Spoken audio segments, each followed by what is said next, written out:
Hello student, welcome to DG class hub. जैसा कि आपको पता है, क्लास 10 के लिए टॉप एमसीक्यू सीरीज स्टार्ट किए हैं और ये सीरीज आज जय प्रक्रम चैप्टर का दूसरा पार्ट है।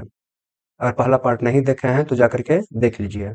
चलिए स्टार्ट करते हैं। पहला क्वेश्चन बोलेगा मैग्नीशियम पाया जाता है। ये जो मैग्नीशियम है तो ये कहाँ पाया जाता है, तो आपको बताना है। मैग्नीशियम जो है कहाँ पे पाया जाएगा, तो क्लोरोफिल में। कहाँ पाया जाएगा? क्लोरोफिल में। और क्लोरोफिल क्या है? एक प्रकार का ये वर्णक है और जिसका कि रंग कैसा होता है? ये इसका रंग होता है हरा। और पौधा का जो रंग होता है हरा, किसके कारण? तो क्लोरोफिल के कारण। और हर एक पौधे में क्लोरोफिल होता है। अगला क्वेश्चन बोला कि प्रकाश संश्लेषण द्वारा किसकी प्राप्ति होती है।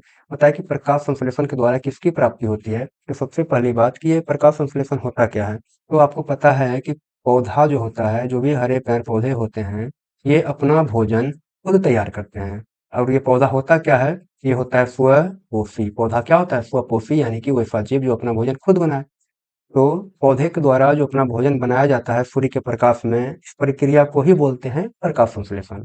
तो प्रकाश संश्लेषण में किसकी प्राप्ति होती है? तो इसमें प्राप्ति होती है ग्लूकोज की और ऑक्सीजन की, और कुछ मात्रा में जल का भी निर्माण होता है। लेकिन यहाँ पे बोला गया किसके लिए? तो ग्लूकोज के लिए। इसका सही आंसर हो जाएगा ग्लूकोज। जैसा कि आप देख सकते हैं कि प्रकाश संश्लेषण होने के लिए क्या चाहिए, तो इसमें चाहिए कार्बन डाइऑक्साइड। पहले क्या चाहिए? तो कार्बन डाइऑक्साइड चाहिए और क्या? जल चाहिए। और ये लाइट एनर्जी चाहिए, है ना? वो लाइट एनर्जी ये सूर्य के द्वारा मिल जाता है इसको। तो लाइट एनर्जी चाहिए, तो और ये क्या बनाएगा? क्लोरोफिल भी होगा इसमें।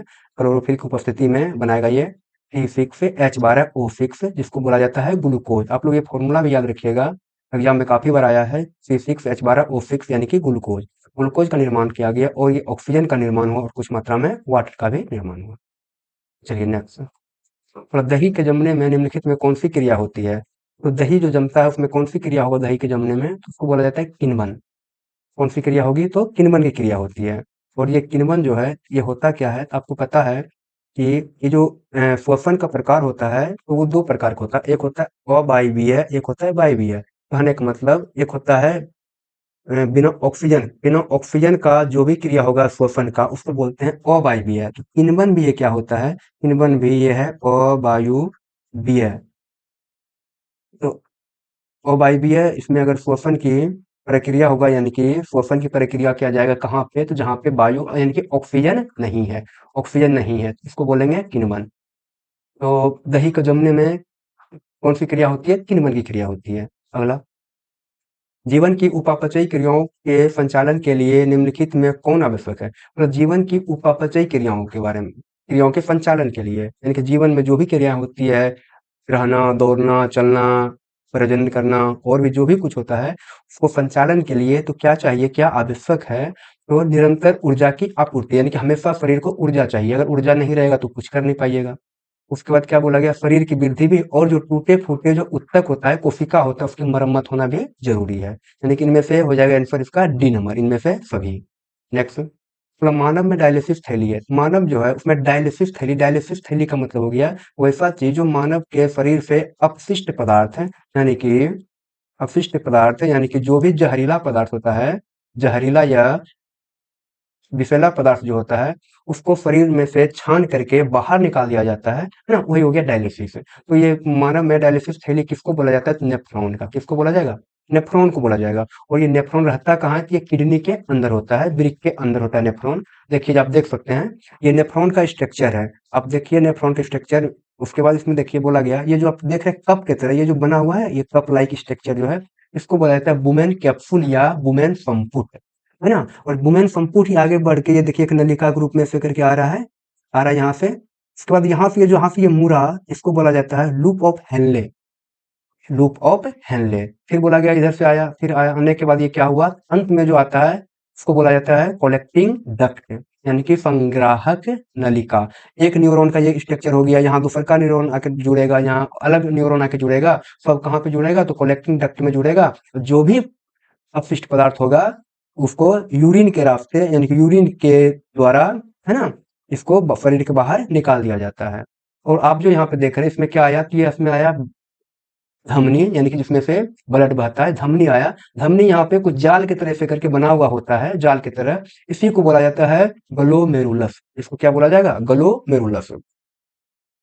चलिए, तो वुमेन संपुट यानी कि वुमेन संपुट या वुमेन कैप्सूल के द्वारा ही रक्त में से छान लिया जाता है अपशिष्ट पदार्थ को, जहरीला पदार्थ को। लेकिन इसी क्रम में क्या होता है, कुछ आवश्यक तत्व को भी छान लिया जाता है, जैसे ग्लूकोज को भी छान लिया जाता है। लेकिन ग्लूकोज को छान लिया जाता है जो कि शरीर के लिए आवश्यक है, तो छानने के बाद फिर से जो नलिका आपको दिख रहा है, ये नलिका के द्वारा फिर से अवशोषित कर लिया जाता है ग्लूकोज को और जरूरी तत्व को, बाकी तत्व को छोड़ दिया जाता है, जो कि यूरिन में जाके मिल करके यूरिन के द्वारा ये बाहर हो जाता है। नेक्स्ट, पौधों में गैसों के निष्कासन के लिए किस क्रिया का उपयोग होता है? बोला कि पौधा में जो गैस का निष्कासन होता है, आपको पता होगा पौधा में प्रकाश संश्लेषण की प्रक्रिया होता है, ये आपको पता होगा, है ना? तो प्रकाश संश्लेषण की प्रक्रिया के लिए पौधा को चाहिए क्या, कौन सा गैस चाहिए? तो इसको चाहिए कार्बन डाइऑक्साइड। कौन सा गैस चाहिए? कार्बन डाइऑक्साइड चाहिए, है ना? उसके बाद कार्बन डाइऑक्साइड होने के बाद ये अपना श्वसन की प्रक्रिया करने के बाद, प्रकाश संश्लेषण करने के बाद ये क्या करता है, तो ऑक्सीजन को वायुमंडल में छोड़ देता है। तो कार्बन डाइऑक्साइड का इसमें प्रवेश करना और ऑक्सीजन का बाहर निकलना, ये जो प्रक्रिया होता है, किस प्रक्रिया के द्वारा ये होता है? इसको बोला जाता है विसरण की प्रक्रिया। किस प्रक्रिया? विसरण की प्रक्रिया। नेक्स्ट, क्लोरोफिल वर्णक का रंग है। ये जो क्लोरोफिल होता है, जो पौधा के अंदर पाया जाता है, इस वर्णक का रंग कैसा है? इसका रंग होता है हरा। अगला क्वेश्चन बोला, रेजिन एवं गोंद कहाँ संचित रहता है? तो रेजिन और गोंद कहाँ पे संचित रहता है? ये पौधा के अंदर में पाया जाता है और ये संचित कहाँ पे रहता है? तो पुराने जाइलम में। कहाँ पे संचित रहेगा? पुराने जाइलम में रेजिन और गोंद संचित रहता है। आगे बोला कि रक्त क्या है? तो रक्त क्या होता है? तो रक्त क्या है? तो रक्त एक प्रकार का उत्तक है। रक्त क्या है? उत्तक है। और पूछेगा कि ये रक्त जो है उत्तक में कौन सा उत्तक है, तो इसको बोला जाता है संयोजी उत्तक। रक्त कौन सा उत्तक है? तो ये उत्तक है संयोजी उत्तक। चलिए, नेक्स्ट, बोला इथाइल अल्कोहल किस प्रकार के श्वसन में बनता है? इथाइल अल्कोहल किस प्रकार के श्वसन में बनता है? तो ये जो इथाइल अल्कोहल बनता है, ये बनता है अवायवीय श्वसन में। किसमें बनेगा? अवायवीय श्वसन में इथाइल अल्कोहल का निर्माण होता है। अगला क्वेश्चन, मानव हृदय में औसत प्रकुंचन दाब लगभग कितना है? ये प्रकुंचन दाब क्या होता है? तो हृदय के अंदर निलय के द्वारा जो दबाव लगाया जाता है रक्त के ऊपर, रक्त को पूरा शरीर में पंप करने के लिए, उसी को बोलते हैं प्रकुंचन दाब। उसके बाद प्रकुंचन दाब के बाद जब ये शीतलन की अवस्था में हृदय आता है, उसको बोला जाता है शीतलन की अवस्था। तो ये प्रकुंचन दाब को बोला जाता है सिस्टोलिक प्रेशर। याद रखिएगा, सिस्टोलिक प्रेशर। और जब ये शीतलन की स्थिति में आता है, इसको बोलते हैं डायस्टोलिक प्रेशर। Diastolic pressure. अगर पूछा जाएगा ये सिस्टोलिक प्रेशर कितना होता है, यानी कि प्रकुंचन दाब कितना होता है, तो ये होता है 120 mmHg। और डायसिस्टोलिक प्रेशर क्या होता है? ये होता है 80 mmHg। और ये भी आपको पूछा जाएगा कि मानव का सामान्य रक्तचाप यानी कि नॉर्मल बीपी होने पे क्या होगा? ये होता है 120 mmHg बटे 80 mmHg। ये सामान्य रक्तचाप हो गया। नेक्स्ट, आगे बोला स्वपोषी पोषण के लिए आवश्यक है। तो स्वपोषी पोषण के लिए क्या आवश्यक है, यानी कि स्वपोषी पोषण होता क्या है? वैसा पोषण जिसमें कि अपना भोजन जीव खुद से तैयार कर लेते हैं, किसी अन्य जीव पे निर्भर नहीं रहते हैं। लेकिन स्वपोषी पोषण होने के लिए क्या क्या चीज आवश्यक होता है? उसमें क्या क्या आवश्यक होगा? आपको पता होगा कि कार्बन डाइऑक्साइड चाहिए प्रकाश संश्लेषण करने के लिए, और ये जल भी चाहिए, और क्या चाहिए? तो सूर्य का प्रकाश चाहिए। इसके अलावा क्लोरोफिल का भी होना जरूरी है ना? उसके द्वारा निर्माण होता है C6H12O, H12O6 का, यानी ग्लूकोज का, और और ऑक्सीजन का निर्माण होता है, और कुछ मात्रा में जल का भी निर्माण होता है। तो इसके लिए क्या क्या चीज चाहिए? तो कार्बन डाइऑक्साइड चाहिए, जल चाहिए, सूर्य का प्रकाश चाहिए, क्लोरोफिल भी चाहिए। अब देखिए, क्लोरोफिल तो चाहिए, कार्बन डाइऑक्साइड तथा जल भी चाहिए, सूर्य का प्रकाश भी चाहिए, तो इनमें से क्या चाहिए? इनमें से सभी। नेक्स्ट, खुला परिसंचरण तंत्र किसमें पाया जाता है? बोला गया कि खुला परिसंचरण तंत्र किसमें पाया जाएगा? तो परिसंचरण तंत्र जो होता है दो प्रकार का होता है, एक होता है खुला परिसंचरण तंत्र, एक होता है बंद परिसंचरण तंत्र। तो ये खुला में क्या होगा, ये परिसंचरण तंत्र यानी कि ब्लड को बहने के लिए एक नलिका जो होता है ना, तो खुला परिसंचरण तंत्र में वो नलिका नहीं होता है। बाकी मनुष्य के हृदय में, मनुष्य के ब्लड में या घोड़ा में या ऊँट में, ये सब के लिए ब्लड को बहने के लिए एक नलिका होता है। तो इसका आंसर हो जाएगा कॉकरोच। कॉकरोच का जो परिसंचरण तंत्र होता है वो खुला होता है। जैसा कि आप देख सकते हैं, ये अगर कॉकरोच आप यहाँ देख सकते हैं, आपको जो रेड रेड दिख रहा है, यही क्या है, इसका ब्लड बहने का जगह है और ये नस के द्वारा नहीं बहता है, इसमें कोई नलिकाएं नहीं होता है, इसलिए इसको बोला जाता है खुला परिसंचरण तंत्र। पौधे में पाया जाने वाला गाढ़ा एवं दूधिया उत्सर्जित तरल पदार्थ को क्या कहते हैं? बोला गया पौधा में जो पाया जाता है गाढ़ा एवं दूधिया उत्सर्जित तरल पदार्थ पानी की तरह होता है, लिक्विड होता है, उसको क्या बोला जाता है? तो देखिए उसको बोला जाता है लेटेक्स। क्या बोला जाएगा? लेटेक्स। और ये लेटेक्स का काम क्या है? इसका काम है रबर उत्पादन में इसका काम होता है ना? रबर उत्पादन में इसका काम होगा। जैसे में अगर बात करेंगे तो गुब्बारा, अगर गुब्बारा बनाया जाएगा तो लेटेक्स से बनता है ना? अगर रबर का कोई बैंड बनाना है, रबर का कोई बैंड बनाना है, ये सभी रबर का बैंड सब बनाना है तो लेटेक्स के द्वारा बनाया जाता है, जैसे देख सकते हैं। ये जो आपको दिख रहा है, ये जो व्हाइट व्हाइट दिख रहा है, यही पौधा से ये टपक रहा है, इसको बोला जाता है लेटेक्स। ये भी क्या है? लेटेक्स है। आगे बोला कि यूरिया रक्त में कहाँ से प्रवेश करती है, तो रक्त में यूरिया की भी मात्रा होता है और यूरिया प्रवेश करती कहाँ से है रक्त में, तो ये प्रवेश करती है यकृत से। कहाँ से प्रवेश करेगी? यकृत से करती है। अगला बोला प्रकाश संश्लेषण होता है। बोला कि प्रकाश संश्लेषण होता है तो कब होता है? दिन में होता है कि रात में होता है कि दिन रात कभी भी हो जाता है या सुबह शाम होता है? तो क्लियर बात है, प्रकाश संश्लेषण प्रक्रिया होने के लिए सूर्य का प्रकाश चाहिए और ये सूर्य का प्रकाश तो रात में मिलेगा नहीं, तो कब होता है प्रकाश संश्लेषण क्रिया? तो दिन के समय, कब? दिन में होता है।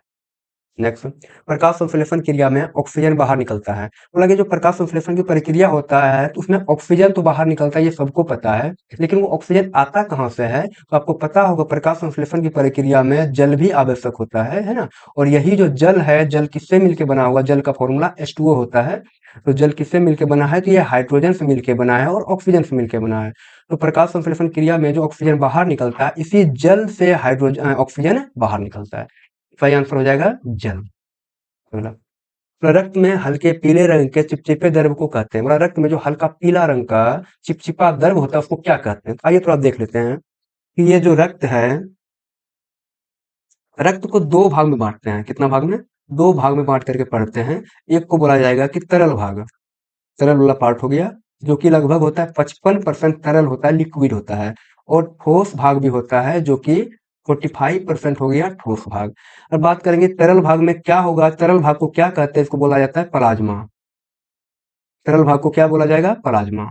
और ये ठोस भाग जो है उसको बोला जाता है रक्त कनिका। रक्त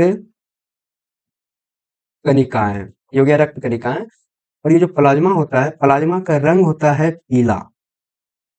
प्लाज्मा का रंग कैसा होगा? तो पीला होगा। यही आंसर बोला गया कि रक्त में हल्के पीले रंग के चिपचिपे द्रव को कहते हैं, इसको बोला जाता है प्लाज्मा। किस क्या बोल देंगे? प्लाज्मा बोल देंगे। और ये प्लाज्मा जो है, प्लाज्मा में होता क्या, थोड़ा देख लीजिए। प्लाज्मा में जल होता है और होता है प्रोटीन। प्लाज्मा में जल और प्रोटीन होता है।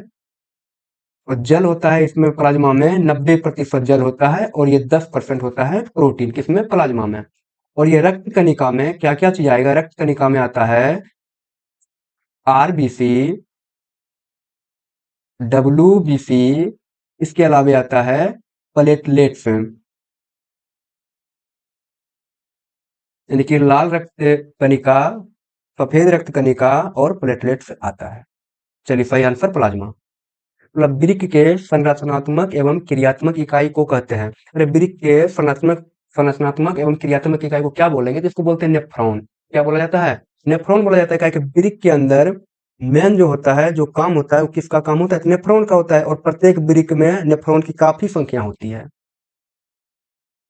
नेक्स्ट, मनुष्य के सब शरीर की सबसे बड़ी ग्रंथि पूछा जाएगा। मनुष्य के सबसे शरीर की सबसे बड़ी ग्रंथि कौन सी है? तो उसको बोला जाता है लीवर। क्या हो जाएगा? लीवर, यानी कि इसको बोलते हैं यकृत। लीवर यानी कि यकृत। लेकिन अगर पूछ लेगा कि मनुष्य के शरीर के सबसे छोटी ग्रंथि क्या होता है, सबसे छोटी ग्रंथि, तो इसको बोलेंगे पिट्यूटरी।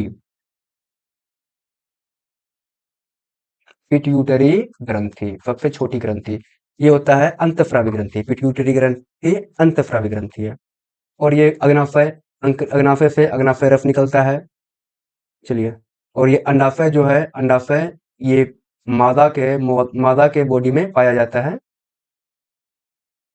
नेक्स्ट, स्वपोषी पोषण के लिए आवश्यक नहीं है। बोला गया है कि ये जो स्वपोषी पोषण होता है उसके लिए क्या आवश्यक नहीं है, तो क्या आवश्यक नहीं है, तो ऑक्सीजन चाहिए क्या, अरे क्लोरोफिल चाहिए, हाँ चाहिए प्रकाश संश्लेषण करने के लिए।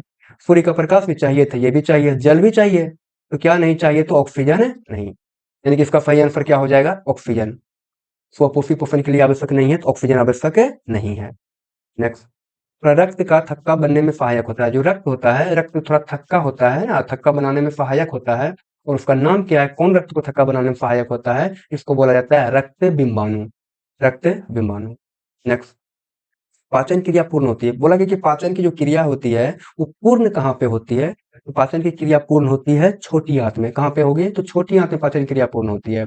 और अवशोषण भी होता है, अगर पाचन क्रिया पूर्ण होने के बाद जो भी जब बिल्कुल टुकड़े टुकड़े में बढ़ जाता है, पूरा का पूरा भोजन पच जाता है, उसके बाद जरूरी चीजों को क्या कर लिया जाएगा, तो अवशोषित कर लिया जाता है। तो अवशोषित भी कहाँ से होगा, तो छोटी आंत से ही होता है। जैसे आप देख सकते हैं, ये देखिए, अगर खाना है, खाना को ये मुख में डाला गया, खाना को यहाँ से, उसके बाद क्या हुआ, ईसोफेगस होते हुए पहला कहाँ पहुंचा, ये स्टोमक में, यानी कि इसको बोला गया अमाशय में पहुंचा। अमाशय में पहुंचने के बाद फिर कहाँ पहुंचा, तो छोटी आंत में। छोटी आंत में भोजन का पूर्ण पाचन हो जाता है और अवशोषण भी हो जाता है। बाकी फिर ये बड़ी आंत के द्वारा इधर से ऐसे करके एनएस के थ्रू बाहर निकल जाता है। चलिए अगला क्वेश्चन। बोला एक वयस्क मनुष्य में कितने दांत होते हैं। बोला एक वयस्क मनुष्य में दांत कितना होता है, तो ये तो पता होगा आप लोग को, ये 32 दांत होता है। कितना दांत होगा, 32 दांत। अगर पूछेगा कि बच्चा जो होता है, बच्चे के मुंह में कितने दांत होता है, जिसको बोला जाता है 20 दांत। और यही 20 दांत को बोला जाता है दूध का दांत। दूध का दांत, इसका मतलब क्या हो गया कि ये दांत क्या होता है, एक बार टूटता है, टूटने के बाद ये दोबारा आ जाता है। बाकी अगर एक बार टूटने के बाद दोबारा आ गया, उसके बाद अगर किसी कारण से टूट गया, तो फिर ये दोबारा नहीं आता है। जैसे आप देख सकते हैं, ये अगर बोलेंगे कि दांत को 4 पार्ट में बांट करके पढ़ते हैं। टोटल का टोटल अगर 32 दांत है वयस्क मनुष्य में, तो 32 दांत में से इसको 4 पार्ट में बांटते हैं। इसको बोल दिए ऊपर वाला जबड़ा, इसको बोल दिया नीचे वाला जबड़ा। उसके बाद इसमें भी यहाँ से ये ऊपर वाला जबड़ा में आधा पार्ट यहाँ से किया गया है, और इसमें भी बोला गया, इसमें भी आधा पार्ट ऐसे करके कर दिया गया है। टोटल अगर 32 दांत है, तो आधा 16 को ऊपर 16 को नीचे होता है, और 16 में से 8 इधर हो गया और 8 इधर हो गया। और इसमें होता क्या क्या है दांत में, इसमें होता है, देखिए जैसे यहाँ देख सकते हैं, आपको ये वाला जो दो येलो वाला दांत दिख रहा है, इसको बोला जाता है इंसीजर। उसके बाद जो आपको दिख रहा है ये वाला, इसको बोलते हैं केनाइन। उसके बाद ये दो जो दिख रहा है, इसको बोलते हैं प्रीमोलर, यानी कि अग्र चवर्णक, यानी कि जिसको चौवा भी बोलते हैं। उसके बाद ये बोला गया, इसको बोला जाता है मोलर, यानी कि चवर्णक। तो अगर पूछा भी जाएगा कि इंसीजर का क्या कार्य है, तो ये भोजन को क्या करता है, तो ये काटता है भोजन को। और ये केनाइन क्या करता है, भोजन को फाड़ देता है। कोई भी चीज अगर है तो इसको फाड़ेगा। और प्री मोलर का काम है पीसना, पीसना, और मोलर का भी काम है पीसना। चौवा का काम क्या होता है, तो भोजन को पीसने का होता है। स्वाद कलियां पाई जाती है। स्वाद कलियां कहाँ पाई जाएगी, तो स्वाद कलियां पाई जाती है जहां से स्वाद आएगा भोजन का। अगर कुछ भी खाइएगा तो स्वाद आता है, तो कहाँ पे पाया जाता है, तो जीभ के ऊपरी सतह पे। कहाँ पे पाया जाएगा, जीभ के ऊपरी सतह पे। अगर आप इसको देखना चाहें तो देख सकते हैं, ये अगर ये जैसे जीभ है, तो जीभ के अलग अलग हिस्से से अलग अलग स्वाद आता है। जीभ के ऊपर ही ये सब कलियां होगा, छोटा छोटा बिल्कुल, उसको बोलते हैं स्वाद कलियां। और जीभ के द्वारा ही स्वाद आता है। तो ये सबसे आगे वाला हिस्सा जो देख रहे हैं, लाल वाला हिस्सा, ये वाला हिस्सा, यहाँ पे मीठा, मीठा का स्वाद यहाँ से आएगा। और अगर बात करेंगे नमकीन का, तो ये जो आप दिख रहे हैं ग्रीन वाला पार्ट, यहाँ से आएगा नमकीन का, नमकीन का स्वाद आएगा। और ये आप जो इसको देख रहे हैं पीला वाला पार्ट, यहाँ से खट्टा का स्वाद आएगा, यानी खट्टा लगेगा। और ये जो पार्ट देख रहे हैं ब्लू वाला, यहाँ से आएगा कड़वा स्वाद। चलिए नेक्स्ट। और अमाशय के अग्रभाग को कहते हैं, अमाशय के अग्रभाग को क्या कहते हैं, तो अमाशय को ये 3 भाग में बांट करके पढ़ते हैं ना। और अमाशय के सबसे अग्रभाग को बोला जाता है फुंडिक। अमाशय के अग्रभाग को बोलेंगे फुंडिक। और एक भाग होता है पाइरोलिक, और एक होता है कार्डियक। जैसा कि आप देख सकते हैं यहाँ, ये देखिए सबसे अग्रभाग ये वाला जो पार्ट है, सबसे ऊपर वाला जो आपको दिख रहा है, इसको बोला गया फुंडिक या फुंडस है।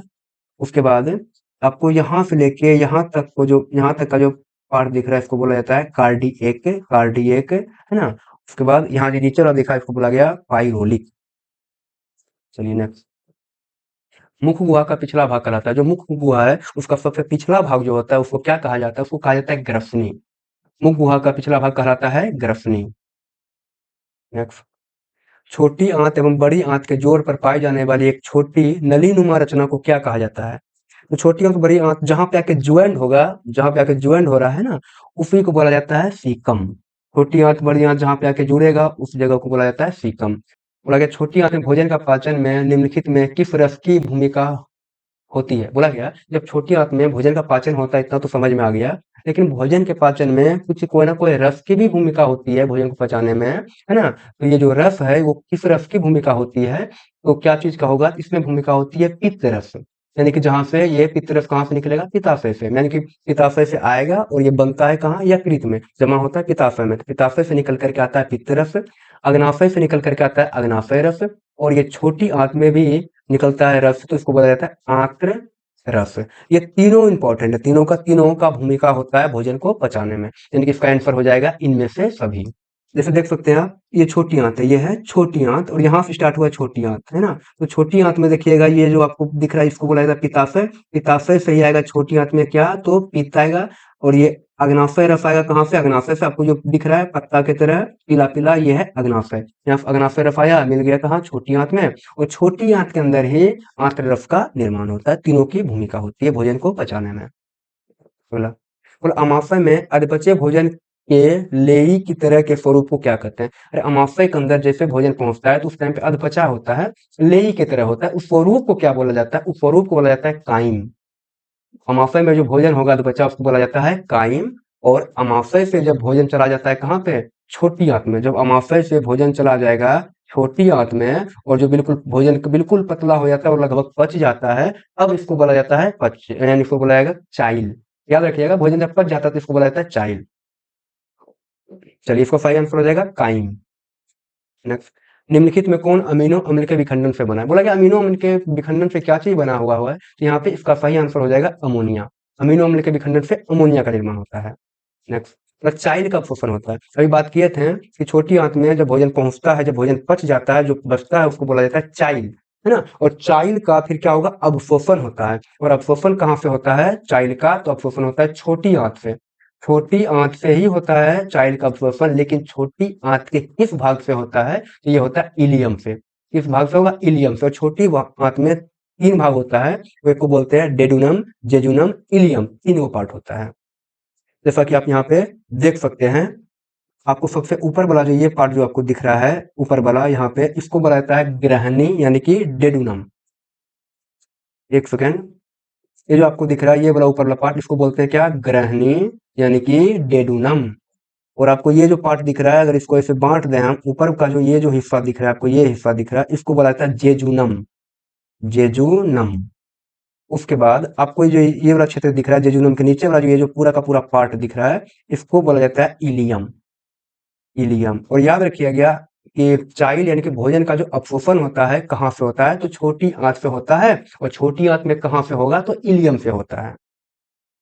चलिए नेक्स्ट क्वेश्चन, दंत अस्थि क्षय कारण है। बोला गया दंत अस्थि क्षय यानी कि दांत में जो फरन स्टार्ट हो जाता है, दांत जो फरने लगता है, वो उसका कारण क्या है? इसका कारण क्या है? तो मीठा अगर आप अधिक खाइएगा तो दांत में क्या होगा? फरन स्टार्ट हो जाएगा। मीठी चीज खाने का खाना, और क्या होगा? तो दांत में क्या, मुंह में क्या होता है? तो बैक्टीरिया के द्वारा अम्ल का निर्माण किया जाता है ना।